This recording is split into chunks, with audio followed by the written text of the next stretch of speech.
Example school കുട്ടികളെ mainly ഉദ്ദേശിച്ച് high school അല്ലെ അപ്പർ സെക്കൻഡറി കുട്ടികളെ ഉദ്ദേശിച്ച് പറയുകയാണെങ്കിൽ നിങ്ങൾക്ക് പലപ്പോഴും തോന്നിയിട്ടുള്ള ഒരു ഫീലിംഗ് ആയിരിക്കാം, നിങ്ങൾ ക്ലാസ്സിലിരിക്കുന്നു, ടീച്ചർ പറയുന്നത് ശ്രദ്ധിക്കുന്നു, എന്തൊക്കെയോ നോട്ട്സ് എഴുതുന്നു, പക്ഷേ എൻഡ് ഓഫ് ദി ഡേ നിങ്ങൾക്ക് തോന്നുന്നു ഞാനൊന്നും പഠിച്ചില്ല, അല്ലെങ്കിൽ പറഞ്ഞതൊക്കെ ഇതിലേ പോയി എൻ്റെ തലയിലൊന്നും കയറിയില്ലല്ലോ. ഇങ്ങനെ ഒരു തോട്ട് ഭയങ്കര കോമൺ ആണ്. ഇത് വരാതിരിക്കാൻ അല്ലെങ്കിൽ ഇങ്ങനെയുള്ളതിനെ അവോയ്ഡ് ചെയ്യാനുള്ള ചില സ്ട്രാറ്റജീസ്, അതിനെ ഓവർകം ചെയ്യാനുള്ള ചില ടിപ്സ് ആണ് നമ്മൾ ഇന്ന് ഷെയർ ചെയ്യുന്നത്. ഓക്കെ, നമുക്ക് പഠിക്കാൻ സാധിച്ചില്ലെങ്കിൽ അത് ആങ്സൈറ്റി അല്ലെങ്കിൽ സ്ട്രെസ് ബിൽഡപ്പ് ആവും. അവിടുന്ന് അത് നമ്മളെ പഠനത്തിനോടൊരു വിരസത തോന്നാൻ ഉള്ള ഒരു കാരണമാവും. നമ്മൾ ഓർഗനൈസ്ഡ് അല്ലാണ്ടാവും. അവസാനം എക്സാം എടുക്കുമ്പോൾ അത് എക്സാം സ്ട്രെസ്സിലേക്ക് നീളും. നിങ്ങൾക്ക് എക്സാമിന് നന്നായി പെർഫോം ചെയ്യാൻ സാധിക്കില്ല. ഇവൻച്വലി അതൊരു നോട്ട് സോ ഗുഡ് എൻഡിങ്ങിലേക്കായിരിക്കും പോകുന്നത്. ഈ സ്റ്റഡി സ്കിൽസ് അല്ലെങ്കിൽ സ്റ്റഡി ടെക്നിക്സ് മാസ്റ്റർ ചെയ്ത് കഴിഞ്ഞാൽ it will lead to better grades. Of course നമ്മുടെ ഫസ്റ്റ് പ്രയോറിറ്റി സ്കൂൾ എക്സാംസ് ആണ്. അതിൽ നമുക്ക് വേണ്ടത് ബെറ്റർ ഗ്രേഡ്സ് ആണ്. ബിക്കോസ് അൺഫോർച്ചുനേറ്റ്ലി നമ്മൾ ഇന്ന് താമസിക്കുന്ന അല്ലെങ്കിൽ നമ്മൾ ഇന്ന് world we live in still based on grades. Okay, grades are very important. So it will lead to better grades. The best study technique or preparing yourself in advance, that leads to stress and anxiety കുറയ്ക്കാൻ സാധിക്കും. A lot of നിങ്ങളുടെ സമയം save ചെയ്യാൻ സാധിക്കും. നിങ്ങൾക്ക് ഒരുപാട് സമയം പഠിക്കുന്നതിലല്ല കാര്യം, പഠിക്കുന്ന സമയം എങ്ങനെ യൂട്ടിലൈസ് ചെയ്യുന്നു എന്നുള്ളതിലാണ്. അപ്പോൾ സമയം സേവ് ചെയ്യാം. ഓക്കെ, ഒരു പരീക്ഷയ്ക്ക് നിങ്ങൾ കയറുന്നു, നിങ്ങൾക്ക് ഒരു ക്വസ്റ്റ്യൻ പേപ്പർ കിട്ടുന്നു, അതിൽ നോക്കിയിട്ട് അതിലുള്ള എല്ലാ ക്വസ്റ്റ്യനും കാണുമ്പോൾ ഇതൊക്കെ ഞാൻ പഠിച്ചതാണല്ലോ എന്നൊരു തോട്ട് നിങ്ങൾക്ക് കിട്ടുമ്പോൾ കിട്ടുന്ന ഒരു കോൺഫിഡൻസ് ഉണ്ട്. അത് പരീക്ഷാ ഹാളിൽ കയറുന്നതിന് മുമ്പേ തന്നെ നിങ്ങൾക്ക് അത് അച്ചീവ് ചെയ്യാൻ സാധിക്കും if you study in the right way. പിന്നെ നല്ല സ്റ്റഡി സ്കിൽസ് ഞാൻ നേരത്തെ പറഞ്ഞതുപോലെ it's for your future, not just school exam. പിന്നെ വരുന്ന എല്ലാ പരീക്ഷകൾക്കും അല്ലെങ്കിൽ നമ്മൾ ജീവിതത്തിൽ മുന്നേറുമ്പോൾ ഉള്ള ഓരോ സ്റ്റേജിലും ഈ ഒരു സ്കിൽ നിങ്ങൾക്ക് ഉപകാരപ്പെടും.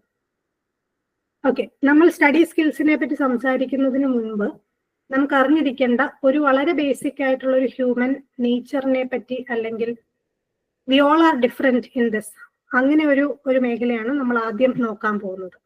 അതാണ് ലേണിംഗ് സ്റ്റൈൽസ്.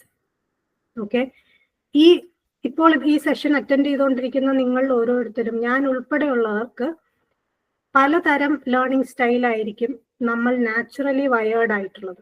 നമുക്ക് എങ്ങനെ വേണമെങ്കിലും പഠിക്കാം, സ്കൂൾ സിസ്റ്റം അനുസരിച്ച് അത് ഫോളോ ചെയ്ത് പഠിക്കാൻ സാധിക്കും. പക്ഷെ നമുക്ക് നാച്ചുറലി നമ്മൾ ഏത് സ്റ്റൈൽ ആണ് ബെറ്റർ ലേണേഴ്സ് എന്ന് ഐഡന്റിഫൈ ചെയ്ത് കഴിഞ്ഞാൽ അത് നമ്മുടെ പഠനം വളരെ ഈസി ആക്കുന്ന ഒരു കാര്യമാണ്. ഇപ്പൊ ഒരു common method of learning style, അല്ലെ കോമൺ ആയിട്ടുള്ള ഒരു 4 ലേണിംഗ് സ്റ്റൈൽസ് ആണ് ഞാൻ ഇവിടെ പിക്ക് ചെയ്തിരിക്കുന്നത്. It's called VARK model. VARK എന്ന് കഴിഞ്ഞാൽ visual, auditory, reading and writing and kinaesthetic. So major 4 learning styles ആണ് നമ്മൾ ഇവിടെ അഡ്രസ് ചെയ്യുന്നത്. ഈ സെഷന്റെ ഒപ്പം ഇതിന്റെ അവസാനം ഞാൻ ഒരു ഡോക്യുമെന്റ് ഷെയർ ചെയ്യാം. ഇതിൽ കുട്ടികൾ ഉണ്ടെങ്കിൽ അവർക്ക് ആ ഡോക്യുമെന്റിൽ ഒരു 10 വളരെ സിമ്പിൾ ക്വസ്റ്റ്യൻസ് ആണുള്ളത്. അത് ആൻസർ ചെയ്ത് കഴിഞ്ഞാൽ ഒരു പരിധി വരെ നിങ്ങൾക്ക് നിങ്ങളുടെ ലേണിംഗ് സ്റ്റൈൽ കണ്ടുപിടിക്കാൻ സാധിക്കും. ഇത് അല്ലാതെ ത്രൂ എക്സ്പീരിയൻസ് നമുക്ക് ഡെഫിനറ്റ്ലി കണ്ടുപിടിക്കാം. പക്ഷെ അല്ലാതെ ഇപ്പൊ നിങ്ങൾക്ക് അറിയില്ല ഞാൻ ഏത് സോർട്ട് ഓഫ് ലേണർ ആണെന്നുണ്ടെങ്കിൽ ആ ഡോക്യുമെന്റ് നിങ്ങൾക്ക് ഹെൽപ്പ് ചെയ്യും. ഓക്കെ, അതിനൊപ്പം തന്നെ ഒരാൾക്ക് ഒരു ലേണിംഗ് സ്റ്റൈൽ മാത്രമാവണം എന്നില്ല. It could be a combination. So നിങ്ങളൊരു visual and reading and writing person ആവാം, നിങ്ങളൊരു ഓഡിറ്ററി ആൻഡ് വിഷ്വൽ പേഴ്സൺ ആവാം, or kinaesthetic and auditory person ആവാം, ഓർ ഈ 4 എണ്ണത്തിന്റെയും കോമ്പിനേഷനും ആവാം. ഇറ്റ് ഓൾ ഡിപ്പെൻഡ്സ് ഓൺ ഒരു ഇൻഡിവിജ്വൽ. ഇപ്പോ എന്നെ പോലെ ആവില്ല the next person. So we all are different. ആ ഒരു സെൻസിൽ it could be a combination of all 4 or ഓരോന്ന് ഇൻഡിവിജ്വലിയും ആവാൻ പറ്റും. അപ്പോൾ ഇത് ഐഡന്റിഫൈ ചെയ്ത് കഴിഞ്ഞാൽ ഇനി പറയുന്ന next 2-3 സ്ലൈഡ്സിൽ based on, okay, I identify myself as an auditory learner, then what works best for me. അങ്ങനെയുള്ള ഒരു മൈൻഡ് സെറ്റോട് കൂടി നിങ്ങൾക്ക് ഇനി വരുന്ന സ്ലൈഡ്സിനെ അപ്രോച്ച് ചെയ്യാൻ സാധിക്കും. ഞാൻ ഈ ഡോക്യുമെന്റും ഷെയർ ചെയ്യുന്നതായിരിക്കും. അപ്പൊ ലേറ്റർ ഓൺ നിങ്ങൾ ഐഡന്റിഫൈ ചെയ്ത് കഴിഞ്ഞിട്ട് നിങ്ങൾക്ക് ഇത് റീവിസിറ്റ് ചെയ്യണം ഈ പോയിന്റ്സ് എന്നുണ്ടെങ്കിൽ അത് ഒരു യൂസ്ഫുൾ ചാൻസ് ആയിരിക്കും. Once you have identified, okay, നമ്മളിപ്പോൾ ആ ഡോക്യുമെന്റ് യൂസ് ചെയ്തു, അല്ലെങ്കിൽ എനിക്കറിയാം ഞാൻ എന്ത് ടൈപ്പ് ലേണർ ആണെന്നുണ്ടെങ്കിൽ Next, we are moving on to some study techniques. It's not an exhaustive list. This is a very selected 4 points we discuss. Very relevant 4 points. Okay. First one is called active learning. Okay. This easy ആയിട്ട് മനസ്സിലാക്കാൻ ഞാൻ ഒരു example പറയാം. ഇപ്പോൾ 2 കുട്ടികൾ ഒരേ പരീക്ഷയ്ക്ക് prepare ചെയ്യുന്നു. ഒരു കുട്ടി റിപ്പീറ്റഡ്ലി ഇത് ടെക്സ്റ്റ് വായിക്കുന്നു, മെമ്മറൈസ് ചെയ്യുന്നു, keep it to himself or herself എന്നുള്ള ഒരു അപ്രോച്ച് സ്വീകരിക്കുന്നു. രണ്ടാമത്തെ കുട്ടി വായിക്കുന്നു ഒരുപാട് മറ്റേ കുട്ടിയെ പോലെ തന്നെ, പക്ഷേ സെൽഫ് ക്വിസിങ് ചെയ്യുന്നു, സ്വയം ക്വസ്റ്റ്യൻസ് ചോദിക്കുന്നു, അതിന് ആൻസർ പറയാൻ പറ്റുന്നുണ്ടോ, ഇല്ലെങ്കിൽ ആ ടോപ്പിക്ക് വേറൊരാൾക്ക് എക്സ്പ്ലെയിൻ ചെയ്ത് കൊടുക്കുന്നു. ഇങ്ങനെയെല്ലാം ചെയ്യുമ്പോൾ ആ രണ്ടാമത്തെ കുട്ടി ഇവിടെ ചെയ്യുന്നത് ആക്റ്റീവ് ലേണിങ്ങും ആദ്യത്തെ കുട്ടി ചെയ്തത് പാസീവ് ലേണിങ്ങുമാണ്. ഇതിന്റെ ഡിഫറൻസ് എന്താണെന്ന് വെച്ച് കഴിഞ്ഞാൽ ആക്റ്റീവ് ലേണിംഗ് മെമ്മറി റിറ്റൻഷൻ അല്ലെങ്കിൽ നിങ്ങളുടെ മെമ്മറിയിൽ കാര്യങ്ങൾ കീപ്പ് ചെയ്യാൻ വളരെ യൂസ്ഫുൾ ആയിട്ടുള്ള ഒരു ടെക്നിക്കാണ്. സോ മേക്ക് ഷുവർ എന്ത് പഠിച്ചാലും അതൊരു ആക്റ്റീവ് ലേണിംഗ് സ്റ്റൈലിൽ ട്രൈ ചെയ്യാൻ ശ്രമിക്കുക. അടുത്തതായിട്ടുള്ള ഒരു ടെക്നിക്ക് എന്ന് പറഞ്ഞു കഴിഞ്ഞാൽ ഇറ്റ്സ് കോൾഡ് സ്പേസ്ഡ് റെപ്പിറ്റേഷൻ. ഇത് നമ്മൾ മെമ്മറി ടെക്നിക്കായിട്ട് ഒരു 2 സ്ലൈഡ്സ് കഴിഞ്ഞ് വീണ്ടും ഇത് വരുന്നുണ്ട്. പക്ഷെ ഇതൊരു വളരെ പ്രൂവൺ ആയിട്ടുള്ള ഒരു മെത്തേഡ് ഓഫ് സ്റ്റഡിയാണ്. എന്ന് വെച്ചാൽ നമുക്ക് ഒരു ടോപ്പിക്, ഫോർ എക്സാമ്പിൾ ഫോട്ടോസിന്തസിസ് എന്ന് പറയുന്ന ഒരു ടോപ്പിക് എനിക്കിപ്പോൾ പഠിക്കണം. ഞാൻ ഇന്നത് പഠിച്ചു, മൊത്തത്തിൽ മനസ്സിലായി, ഞാനത് മാറ്റിവെച്ചു. വേറെ സബ്ജക്ട്സ് ഉണ്ട്, എനിക്ക് മാത്സ് പഠിക്കണം, ഫിസിക്സ്, വേറെ സബ്ജക്ട്സ് എല്ലാം പഠിച്ചു. പക്ഷേ 2 days കഴിഞ്ഞ് I revisit my photosynthesis topic. അപ്പോൾ എനിക്ക് I M trying, can I take all the information back? ഞാൻ പഠിച്ചതെല്ലാം ഞാൻ ഓർത്തിരിക്കുന്നുണ്ടോ? ഓക്കെ, ആഫ്റ്റർ 2 days ചിലപ്പോൾ കുറച്ചൊക്കെ ഓർമ്മയുണ്ടാവുള്ളൂ, ഞാൻ ഒന്നും കൂടി പഠിക്കുന്നു. പിന്നെ after 10 days I go back to the same topic. After that 10 days time it's easier. Second ഡേയിൽ എടുത്ത അത്രയും എഫേർട്ട് ആഫ്റ്റർ 10 days എടുക്കേണ്ടി വരില്ല. കാര്യം മെമ്മറി റിഫ്രഷ് ആയി. ഇത് ഈസിലി അണ്ടർസ്റ്റാൻഡ് ചെയ്യാൻ ഞാൻ വേറൊരു സിനാരിയോ പറയാം. Okay, just imagine your brain as A library. Okay, when you learn something, you're putting a book there on that topic. Next time നമ്മൾ സ്പേസ് റെപ്പിറ്റേഷൻ വഴി അത് റീകോൾ ചെയ്യാൻ ശ്രമിക്കുമ്പോൾ എന്താ ചെയ്യുന്നതെന്ന് വെച്ച് കഴിഞ്ഞാൽ, നിങ്ങൾക്കൊരു ലൈബ്രറി കാർഡ് ഉണ്ട്, നിങ്ങൾ ലൈബ്രറിയിൽ പോകുന്നു, ഈ ബുക്ക് ഇരിക്കുന്ന സ്പെസിഫിക് ലൊക്കേഷൻ സെർച്ച് ചെയ്ത് ആ ബുക്ക് എടുക്കുന്നു, അതിനകത്ത് ഉള്ള ഇൻഫർമേഷൻ ജസ്റ്റ് ഒന്നും കൂടി ഒന്ന് റിവൈസ് ചെയ്യുന്നു, you putting it back. Just imagine ഈ റീവിസിറ്റിംഗ് ലൈബ്രറി എന്നുള്ള പ്രോസസ്. ഇപ്പോ ഇന്ന് പോയപ്പോൾ എനിക്ക് ഒന്ന് അന്വേഷിക്കേണ്ടി വന്നു ആ ബുക്ക് എവിടെയാണ്. പക്ഷെ 5 ദിവസം കഴിഞ്ഞ് ചെല്ലുമ്പോൾ എനിക്ക് എക്സാക്ട്ലി അറിയാം ആ ബുക്ക് എവിടെയാണ് ഇരിക്കുന്നത്. അത് തുറന്നു കഴിയുമ്പോൾ പെട്ടെന്ന് അതിനകത്തുള്ള കോണ്ടന്റ് എന്റെ മൈൻഡിലേക്ക് കയറി വരും. ഈ എക്സാക്ട് അനലോഗിയാണ് ആക്ച്വലി സ്പേസ്ഡ് റെപ്പിറ്റേഷനിലും സംഭവിക്കുന്നത്. ഇത് 1 day അല്ലെ വൺസ് ഇൻ എ വൈൽ ചെയ്താൽ ഇറ്റ്സ് നോട്ട് എഫക്റ്റീവ്. പക്ഷെ in the longer picture this is A very effective technique. Okay, the third one is a very scientifically proven method. ഇതിന്റെ പേര് Pomodoro technique എന്നാണ്. ഇത് കുട്ടികൾക്ക് മാത്രമല്ല, ഈ പറയുന്ന ടെക്നിക്സ് എല്ലാം ഏത് ഏജ് ഗ്രൂപ്പിലുള്ളവർക്കും ആപ്ലിക്കബിൾ ആണ്. നമ്മുടെ ബ്രെയിൻ കപ്പാസിറ്റി അത്രയ്ക്കും വാസ്റ്റ് ആണ്. The more we use it the better it gets sharpened. അങ്ങനെയാണ് പൊമോഡോറോ ടെക്നിക് എന്ന് വെച്ചാൽ, ഇപ്പോൾ നിങ്ങൾക്കൊരു 3 hours ഓഫ് സ്റ്റഡി ടൈം ഉണ്ട് നിങ്ങളുടെ കയ്യിലെന്നുണ്ടെങ്കിൽ, നിങ്ങൾ അതിനെ സ്ട്രക്ചർ ചെയ്യുന്നു. 25 minutes of focused study or work or working on your assignment. എന്താന്ന് വെച്ചാൽ അത് followed by A 5-minute break. പക്ഷെ ആ 5-minute ബ്രേക്ക് വെരി മൈൻഡ്ഫുൾ ആയിരിക്കണം. Don't take your mobile phone or go for long time consuming things. Make sure you may be drink A glass of water, walk around a bit, അങ്ങനെ എന്തെങ്കിലും. Then you come back and you do another 25 minutes, then 5 minutes break, and then another 25 minutes and 5 minutes break. So after 3 sets of this 25 and 5, നമുക്കൊരു long 30 minutes break എടുക്കാൻ പറ്റും. ഇത് it's very easy to say. ഇത് practically implement ചെയ്യാൻ കുറച്ച് effort വേണം. പക്ഷെ ഒന്ന് ഇംപ്ലിമെന്റ് ചെയ്ത് ട്രൈ ചെയ്ത് നോക്കൂ. You will be amazed with the results. Actually ഇത് ഇറ്റ് വർക്ക്സ്. അത് പ്രൂവൺ ആണ് എന്ന് എനിക്ക് പേഴ്സണലി എക്സ്പീരിയൻസ് ഉള്ളതിന്റെ പുറത്ത് ഞാൻ പറയുകയാണ്. Once you try, you will know or you will see the magic that's happening. Okay, the last one in study technique we are looking at is mind mapping. Okay, mind maps നമ്മൾ സ്കൂളിൽ പഠിക്കുന്ന സമയം തൊട്ടേ use ചെയ്യുന്ന ഒരു common മെത്തേഡാണ്. പക്ഷെ അത് എങ്ങനെ ബെറ്റർ ആയിട്ട് യൂസ് ചെയ്യാം എന്നുള്ളതാണ് ഈ സ്റ്റഡി ടെക്നിക്കിൽ. സോ വിഷ്വൽ ലേണേഴ്സിനാണ് ഇത് കൂടുതൽ ബെറ്റർ ആയിട്ട് വർക്ക് ചെയ്യുക. You imagine the whole concept into big blurb in the middle. ആദ്യം ഒരു സെന്ററിൽ ഒരു വലിയ പോർഷൻ, അതിൽ നിന്ന് ബ്രേക്ക് ഔട്ട് ചെയ്ത് സിമിലർ ടോപ്പിക്സ് അല്ലെങ്കിൽ സബ് ടോപ്പിക്സ് ആയിട്ട് ഡിവൈഡ് ചെയ്യാം. ഇതാണ് mind mapping techniques. Very very effective ആണ്. ആൻഡ് പഠിക്കുന്ന സമയത്ത് ഒരു മൈൻഡ് മാപ്പ് ഉണ്ടാക്കി വെച്ചാൽ എക്സാമിന് മുന്നേ ആക്ച്വലി ആ ഫുൾ ടെക്സ്റ്റ് റീഡ് ചെയ്യേണ്ട ആവശ്യം കൂടി ഇല്ല. U look at the mind map, you get the points. അങ്ങനെയാണ് ഈ മൈൻഡ് മാപ്പിംഗ് ടെക്നോളജി വർക്ക് ചെയ്യുക. ഇതാണ് 4 very very important and basic study techniques that helps every one. ഇത് കൂടാതെ ഒരുപാട് വേറെ പ്രൊസീജിയേഴ്സ് ഉണ്ട്. പക്ഷെ if you can follow at least these 4, ബാക്കി വിൽ ഓട്ടോമാറ്റിക്കലി ഫോളോ. അതാണ് എനിക്ക് പറയാനുള്ളത്. ഓക്കെ, ഇനി സ്റ്റഡി ടെക്നിക്സിന്റെ പാർട്ടായിട്ട് നെക്സ്റ്റ് ഒരു ടോപ്പിക് എന്ന് പറയുന്നത്, നിങ്ങൾ ക്ലാസ്സിലിരിക്കുമ്പോൾ ആദ്യം ചെയ്യുന്ന ഒരു കാര്യം എന്ന് പറഞ്ഞു കഴിഞ്ഞാൽ ടീച്ചർ പറയുന്നു, അതിന് നോട്ട്സ് എഴുതുന്നു. ഓക്കെ, ഈ നോട്ട് ടേക്കിംഗ് എന്ന് പറയുന്നത് ഒരു ആർക്കും ചെയ്യാം, അല്ലെ എങ്ങനെയും ചെയ്യാവുന്നൊരു കാര്യമാണ്. എന്നാണെങ്കിൽ പോലും ഇത് സയന്റിഫിക് മെത്തേഡ്സിൽ ചെയ്താൽ അതിന്റെ റിസൾട്ട്സ് ആക്ച്വലി ഡബിൾ ആയിരിക്കും. ഓക്കെ, ഞാനിവിടെ ഒരു മെയിൻ 4 പോയിന്റ്സ് ആണ് മെൻഷൻ ചെയ്തിരിക്കുന്നത്. നിങ്ങൾക്ക് ഇതിന്റെ ഒരു കോമ്പിനേഷൻ അല്ലെങ്കിൽ ഇതിന്റെ ഇൻഡിവിജ്വൽ പോയിന്റ് ഏതാണോ വർക്ക് ചെയ്യുന്നത് ആ രീതിയിൽ ചെയ്യാവുന്നതാണ്. പക്ഷെ just to give you an idea, first one it's called Cornell method. ഇപ്പോ ഇത് മെയിൻലി ബിഗർ ലെക്ചേഴ്സ് അല്ലെങ്കിൽ ബിറ്റ് ഹെവിയർ സബ്ജക്ട്സിനാണ് ഇത് ഈസിലി വർക്ക് ആവുക. നിങ്ങളുടെ ബുക്കിനെ 3 സെക്ഷൻസ് ആയിട്ട് ഡിവൈഡ് ചെയ്യുക. ഫസ്റ്റ് സെക്ഷനിൽ മെയിൻ നോട്ട്സ്, ഓക്കെ, എന്ന് വെച്ചാൽ maybe topic, the main topic that's covered. Second സെക്ഷനിൽ കീ പോയിന്റ്സ്. സോ ഈ 2 സെക്ഷനാണ് നിങ്ങൾ ലെക്ചർ അല്ലെങ്കിൽ ഒരു സെഷൻ അല്ലെങ്കിൽ ഒരു കോഴ്സ് അറ്റൻഡ് ചെയ്തുകൊണ്ടിരിക്കുമ്പോൾ ഫില്ല് ചെയ്യുന്നത്. ഈ 2 പോയിന്റ്സ് ആദ്യം മെയിൻ നോട്ട്സ് എഴുതി വെക്കുക, വിച്ച് ഇസ് ഹെഡിങ്. പിന്നെ key points, okay, the teacher is talking about a topic point, you mention that. Bullet points, ഒരു എക്സ്പ്ലനേഷനും ഇല്ല. Okay, then you go home. Of course we have to revise. ആ revision ടൈമിൽ ഈ main notes and key points combine ചെയ്ത് you write a summary. So നമ്മൾ അവിടെ ഒരു repetition, space repetition equivalent procedure ചെയ്യുകയാണ്.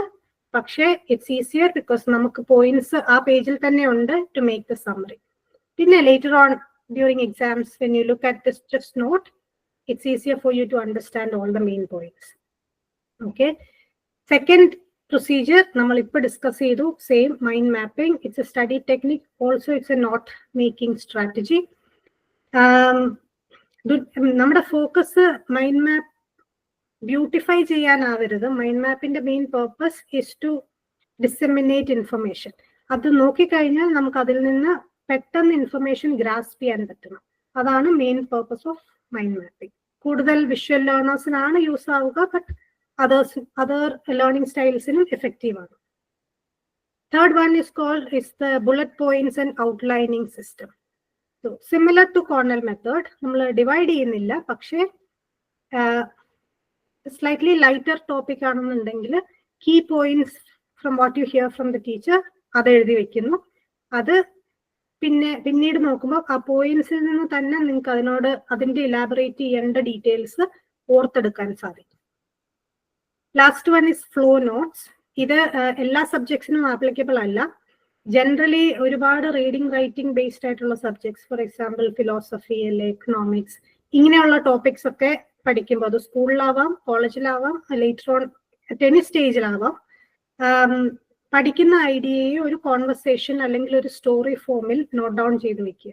കീ പോയിന്റ്സ് കണക്ട് ചെയ്ത് ഒരു ക്വിക്ക് സ്റ്റോറി അല്ലെങ്കിൽ ഒരു ക്വിക്ക് കോൺവെർസേഷൻ. ഇതിന്റെ ബെനിഫിറ്റ് എന്താന്ന് വെച്ച് കഴിഞ്ഞാൽ it's interesting to read it back. അത് ഒരു കാര്യം. Plus it will remain in your mind, because അതൊരു എന്താ പറയുക, ഫിലോസഫിക്കൽ ടെക്സ്റ്റിനേക്കാൾ ഉപരി അതൊരു സ്റ്റോറിയാണ് ഇപ്പോൾ, അല്ലെങ്കിൽ അതൊരു കോൺവെർസേഷനാണ്. നമ്മൾ ജനറലി ഇങ്ങനത്തെ form of communication actually remember ചെയ്യും compare to a big chunk of text. Okay, on the left side of the screen നമുക്ക് കാണാം കുറച്ച് tips to make notes. Of course നമ്മൾ ആരും പാരഗ്രാഫ് എഴുതില്ല നോട്ട് മേക്കിങ്ങിൽ. It's better to stick to bullet points. പിന്നെ പലതരം കളർ കോഡിംഗ് യൂസ് ചെയ്ത് കഴിഞ്ഞാൽ okay important points green or red, maybe some specific practical tips in blue, ഇഷ്ടമുള്ള ഒരു കളർ കോഡിംഗ് യൂസ് ചെയ്യാം. Stick to that colour coding in the entire document. So നിങ്ങൾക്ക് later on revise ചെയ്യുമ്പോൾ എല്ലാ red പോയിന്റ്സും നോക്കിയാൽ എല്ലാ important points കിട്ടും. അതൊരു ഇഫക്റ്റീവ് വേ ആണ്. പിന്നെ നോട്ട്സ് ഉണ്ടാക്കി അത് നമുക്ക് അടച്ചു വെക്കാനുള്ളതല്ല, revisit or do the repetition process so that it stays in your memory. Now, okay, നമ്മൾ ലേണിംഗ് സ്റ്റൈൽ ഐഡന്റിഫൈ ചെയ്തു, സ്റ്റഡി ടെക്നിക്സ് നോക്കി, നോട്ട് ടേക്കിംഗ് സ്ട്രാറ്റജീസ് നോക്കി.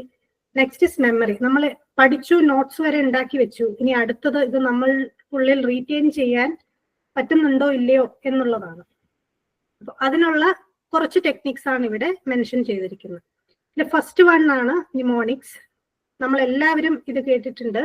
നമ്മൾ പഠിച്ചു തുടങ്ങിയ അല്ലെങ്കിൽ ചെറിയ ക്ലാസ്സുകളിൽ തന്നെ പഠിച്ചിട്ടുള്ള ഒരു കാര്യമാണ് റെയിൻബോയുടെ കളേഴ്സ് ഓർത്തിരിക്കാൻ വിബ്ജിയോർ.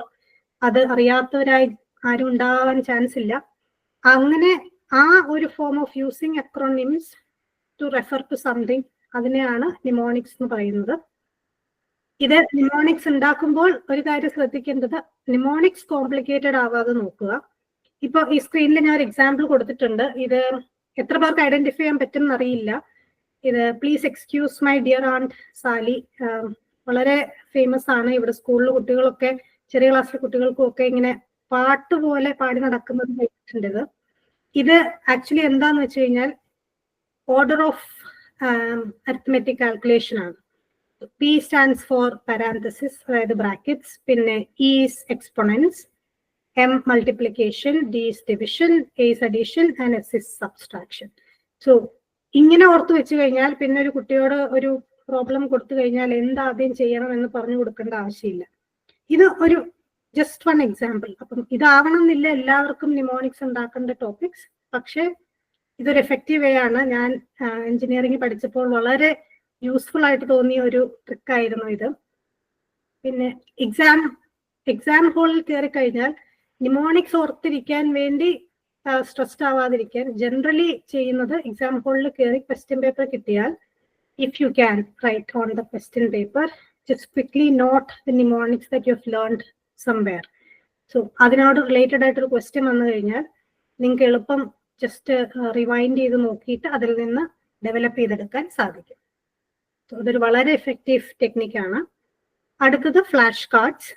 ഇതും വളരെ യൂസ്ഫുൾ ആണ്. നമുക്ക് ഫിസിക്കൽ ഫ്ലാഷ് കാർഡ്സ് ഉണ്ടാക്കാം, ഓർ ഇപ്പോൾ ഒരുപാട് technology with use of AI നമ്മുടെ ഇങ്ങനത്തെ പ്രോസസ് ഒക്കെ ഈസിയർ ആക്കാനുള്ള ടെക്നോളജീസ് അവൈലബിൾ ആണ്. ഇതിന് കുറച്ച് ടിപ്സ് ഞാൻ ലേറ്റസ്റ്റ് സ്ലൈഡ്സിൽ തരുന്നുണ്ട്. പക്ഷെ ഫ്ലാഷ് കാർഡ്സ് എന്ന് വെച്ച് കഴിഞ്ഞാൽ one side you write the question, the other side you write the answer. You pick a card randomly, ആ ക്വസ്റ്റ്യൻ നിങ്ങൾക്ക് ആൻസർ ചെയ്യാൻ പറ്റുമോ എന്ന് ടെസ്റ്റ് ചെയ്യുന്ന ഒരു മെത്തേഡാണ്. Very effective for active recalling. Okay, അടുത്തതാണ് പാരറ്റിംഗ്. നമ്മളെല്ലാവരും പറയും, ഓ അവനോട് ചോദിച്ചപ്പോൾ തത്ത പറയുന്ന പോലെ പറഞ്ഞു, അല്ലെങ്കിൽ എന്താ പറയാണ് അവൻ, ഞാൻ പഠിച്ച സമയത്തൊക്കെ പറഞ്ഞിരുന്നത് ബൈ ഹാർട്ട് ചെയ്യുന്നു. അതിന് രണ്ട് രീതിയിൽ കാണാം. കാര്യം അറിയാതെ പഠിക്കുന്നതുമുണ്ട്, കാര്യം അറിഞ്ഞ് പഠിക്കുന്നതുമുണ്ട്. ഇവിടെ നമ്മൾ കാര്യം അറിഞ്ഞ് പഠിക്കുന്ന പാരറ്റിംഗ് ടെക്നിക്കിനെ കുറിച്ചാണ് പറയുന്നത്. നിങ്ങൾക്കൊരു കോൺസെപ്റ്റ് പഠിക്കുമ്പോൾ അത് മനസ്സിലാവാൻ ഐഡിയ കിട്ടിക്കഴിഞ്ഞാൽ റീഡിങ് റിപ്പീറ്റഡ്ലി, അല്ലെങ്കിൽ പഠിച്ച കാര്യം ഉറക്കെ റിപ്പീറ്റഡ് ആയിട്ട് പറഞ്ഞു നോക്കിക്കഴിഞ്ഞാൽ അത് മെമ്മറിയിൽ സ്റ്റോർ ആവും. വളരെ എഫക്റ്റീവ് ആണ്, മോസ്റ്റ്ലി ഫോർ ഓഡിറ്ററി ലേണേഴ്സ്. അവർക്ക് ആ once they say it stays in memory. Try ചെയ്ത് നോക്കാവുന്ന ഒരു ടെക്നിക്കാണ്. Active recall and space repetition similar ആണ്. ഇപ്പോൾ എക്സാം എടുക്കുമ്പോൾ എല്ലാവരും പറയും പാസ്റ്റ് ക്വസ്റ്റ്യൻ പേപ്പേഴ്സ് യൂസ് ചെയ്യുക, അല്ലെങ്കിൽ റിവൈസ് യൂസിങ് പാസ്റ്റ് പേപ്പേഴ്സ് എന്നുള്ളത്. അതിവിടെ നമ്മൾ ആക്റ്റീവ് റീകോളിംഗ് മെമ്മറി ടെക്നിക്കാണ് ആക്ച്വലി പാസ്റ്റ് ക്വസ്റ്റ്യൻ പേപ്പർ ചെയ്യുന്നത് വഴി ചെയ്യുന്നത്. എന്താന്ന് വെച്ച് കഴിഞ്ഞാൽ, ഓക്കെ ഞാൻ ഇന്ന ക്വസ്റ്റ്യൻസിന്റെ ആൻസർ പഠിച്ചിട്ടുണ്ട്, അത് ഒരു ക്വസ്റ്റ്യൻ പേപ്പറിൽ കാണുമ്പോൾ എനിക്കത് തിരിച്ചോർത്തെടുക്കാൻ സാധിക്കുന്നുണ്ടോ ഇല്ലയോ എന്നുള്ളത്. Active recalling and space repetition study ടെക്നിക്കുമാണ്, മെമ്മറി റിട്ടൻഷൻ ടെക്നിക്കുമാണ്.